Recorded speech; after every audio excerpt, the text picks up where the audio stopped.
मेरे वालिद साहब मुरली भाई इस हलके के कई बार एमपी रह चुके हैं और इन्होंने इस हलके के लोगों की सेवा हमेशा की है। उन्होंने हमें वही सिखाया है। हम भी कभी भी समाज, धर्म, मज़हब कभी नहीं देखते हैं। जो ज़रूरतमंद व्यक्ति है वही हम देखते हैं। किसी का जाति क्या है, किसी का धर्म क्या है, ये हम समझते नहीं हैं। और ज़रूर हमें भी खुशी होती है क्योंकि हर एक समाज के साथ, अक़लियतों के साथ, इस हलके के आवाम के साथ बहुत पुराने रिश्ते हैं, बहुत पुराने नाते हैं। और हमारी जो इच्छा है, जो राजनीतिक इच्छा है, जो विचारधारा है, हम लोगों के लिए कुछ सकारात्मक काम करना चाहते हैं, पॉजिटिव काम करना चाहते हैं। यही हमारा एक मकसद है, एक लक्ष्य है। बहुत से लोग आते हैं कि अलग अलग इमोशनल इश्यूज़ पर वोट मांगते हैं। हमने कभी नहीं किया। और लोग जानते हैं कि देवरा फैमिली मीन्स उनको काम करना है, काम करने की इच्छा है। तो मुझे बहुत खुशी होती है क्योंकि कुछ समय पहले रमज़ान के समय हमने एक बहुत बड़े पैमाने पे, उस समय वराया भी थे, एक बहुत बड़े लेवल पे एक इफ्तार पार्टी हमने होस्ट किया था। तो यही मुंबई है भाई, यही महाराष्ट्र है, यही हिंदुस्तान है। इसमें हर प्रकार के लोग रहते हैं, हर मज़हब के लोग रहते हैं। और मुंबई में, पूरे मुल्क में अमन, शांति, सांप्रदायिक सद्भावना, आपसी भाईचारा, यही हमारे वालिद साहब ने हमें सिखाया। और यही विचारधारा, यही काम को हम आगे ले जाना चाहते हैं। यदि हमारे शहर में, यदि हमारे देश में आपसी भाईचारा होगी, शांति होगी, तो लोग अपने कारोबार में व्यस्त हो सकते हैं, लोग का बिज़नेस बढ़ सकता है, बच्चे को रोज़गार दी जा सकती है। यही हमारा सबसे बड़ा मकसद है।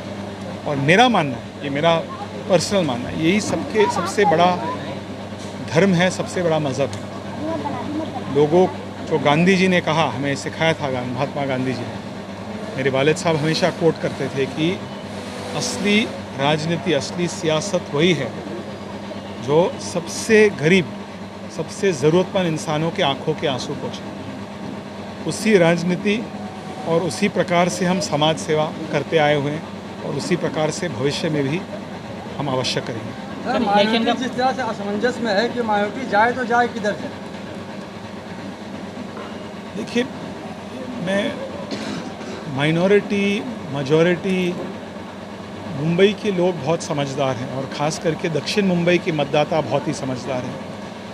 दक्षिण मुंबई के मतदाताओं को इस बात के बारे में बहुत अच्छी मालूमात है कि पिछले 10 सालों से जो इस हलके का जो एमपी है, न तो उन्होंने कभी उनको देखा है, न तो उस एमपी कभी इस हलके में आए हुए हैं, न तो इस हलके के लोगों के लिए उन्होंने कभी भी कुछ काम किया है, न तो इस हलके के लोगों के साथ उनका कोई संपर्क है, कोई संबंध है, और न तो चुनाव के बाद उनके ये संपर्क जो आज कुछ लोग बनाने की कोशिश कर रहे हैं, न तो वो संपर्क टिके रहेंगे। सर, देवरा फैमिली का जो है एक रिलेशन, अलग ही रिलेशन है।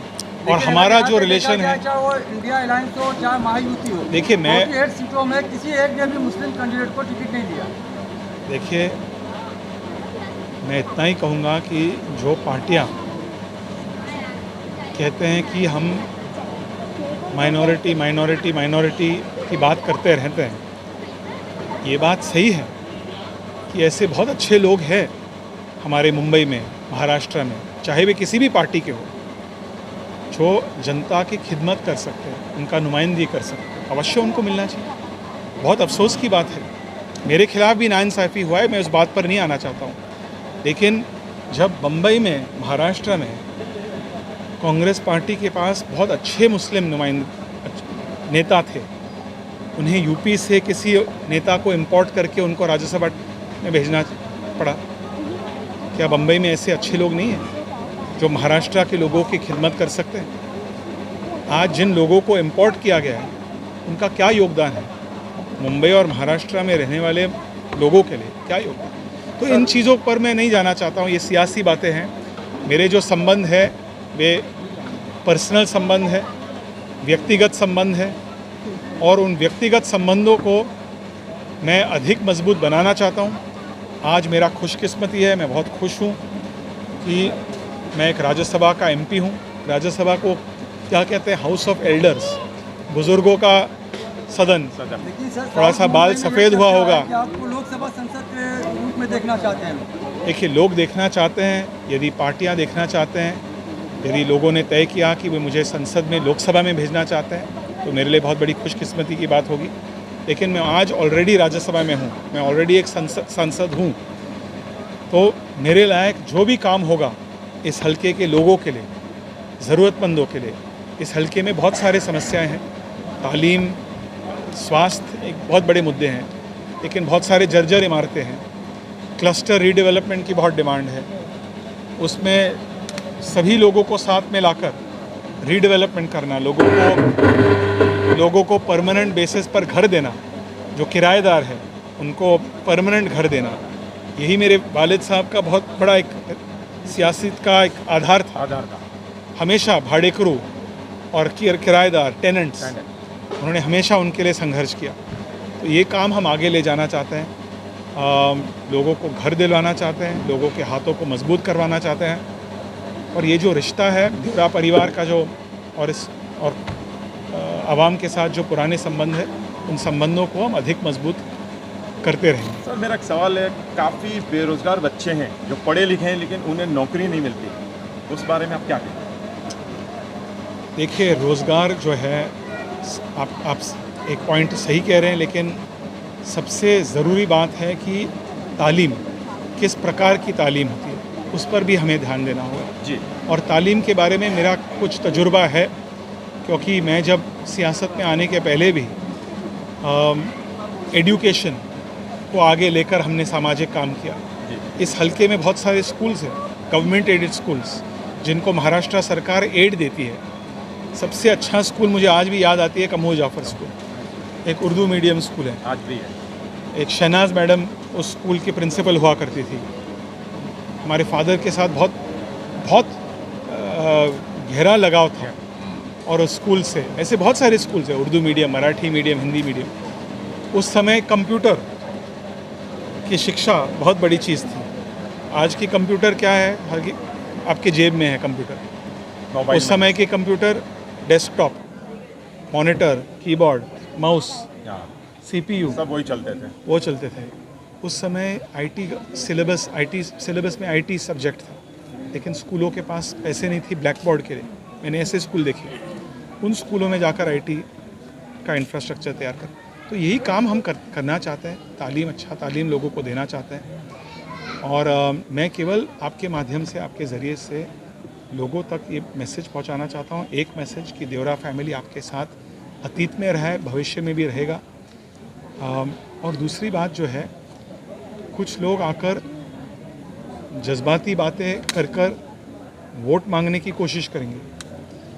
जो व्यक्ति, जो ख़ानदान और जो लोग आवाम के लिए उन्होंने अतीत में काम किया, ईमानदारी से काम किया, वफादारी से काम किया, हमेशा अमन, शांति, सांप्रदायिक सद्भावना को मजबूत करने के लिए उन्होंने काम किया, यही लोग आपके साथ फ्यूचर में भी रहेंगे। सर, इस पे एक सवाल पूछना चाहूँगा, आखिरी सवाल। जैसा कि आखिरी साउथ सवाल मुंबई, है, हाँ। ये जो राजनीति चल रही है, साउथ मुंबई की राजनीति आपने देखे होंगे, आजकल माइनॉरिटी जैसा लोगों की समझ है, हमारे जैसा ग्राउंड पर हम जा रहे हैं, माइनॉरिटी वोट बहुत इंपॉर्टेंट हो गया। तो देखा गया क्या मुसलमान सियासत का वो बच्चा हो गया जिसको जो इलेक्शन के टाइम पे गोद लिया जाता है और इलेक्शन के बाद इनको यतीम खाने में छोड़ दिया जाता है, इनका कोई पूछने ही नहीं वाला होता है। क्या जैसा देख रहे हैं हम, क्या हर नेता को पड़ी है क्या भाई साउथ मुंबई में हर नेता खुश करने आ रहा है मुसलमान का, क्या मुसलमान का फोकस किधर रहेगा? एक जैसा बोलते हैं, जैसा सिंपति चल रहा है, क्या UBT के साथ सिंपति है, जैसा अरविंद सावंत जी भी अपना वो कर रहे हैं, कैंपेन कर रहे हैं, तो मुसलमान का एक हाल तो वैसी हो गया क्या, है ना, ये बच्चा है जो इलेक्शन के टाइम पे गोद ले लेंगे। मैं इतना ही कहूँगा, आपने एक अच्छा सवाल पूछा है और मैं आपके ज़रिए एक बहुत ही इम्पोर्टेंट, बहुत ही अहम की बात कहना चाहता हूँ आपके व्यूअर्स जो है, कि ऐसे जो लोग चुनाव के वक्त आते हैं, वोट लेते हैं और उसके बाद 5 साल के लिए नहीं दिखेंगे, ना तो उनको आप एक्सेस कर सकते हैं।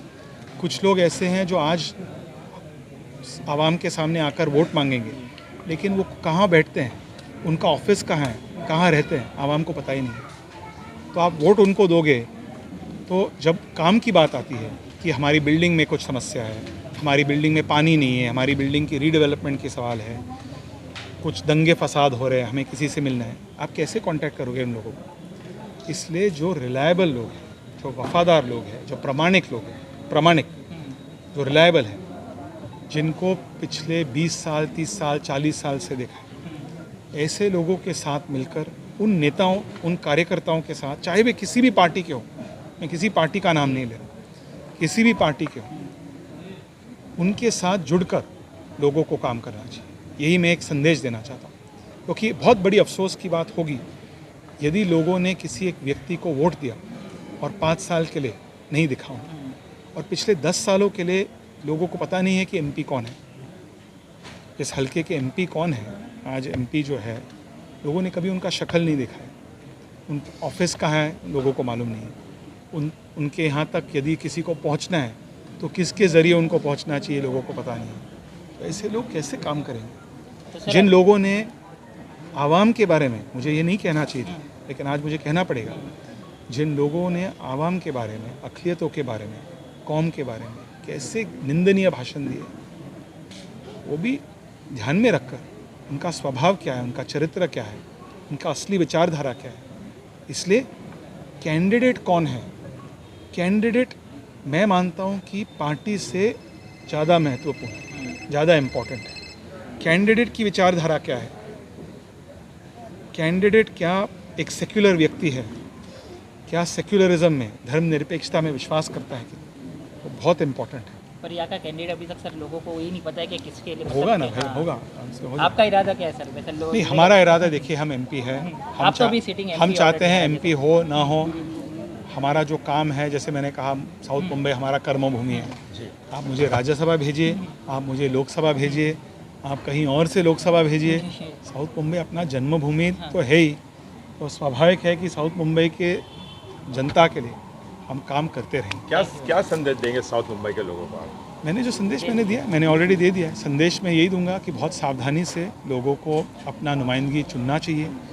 जिन लोगों जो जनता जो है, जनता के पास बहुत बड़ी ताकत है, वोट के ज़रिए वे बहुत कुछ कर सकते हैं, बहुत कुछ बदलाव ला सकते हैं। अफसोस की बात है कि पिछले 10 सालों में उन्होंने कभी अपने एमपी को देखा नहीं है। वो 15 साल नहीं होना चाहिए, 10 साल तक सीमित हुआ है, वहाँ तक रहना चाहिए, 15 साल नहीं होना चाहिए। यही मेरी ख्वाहिश है, इच्छा है। यही मैसेज मैं आपके ज़रिए जनता तक पहुँचाना चाहता हूँ। बहुत बहुत शुक्रिया।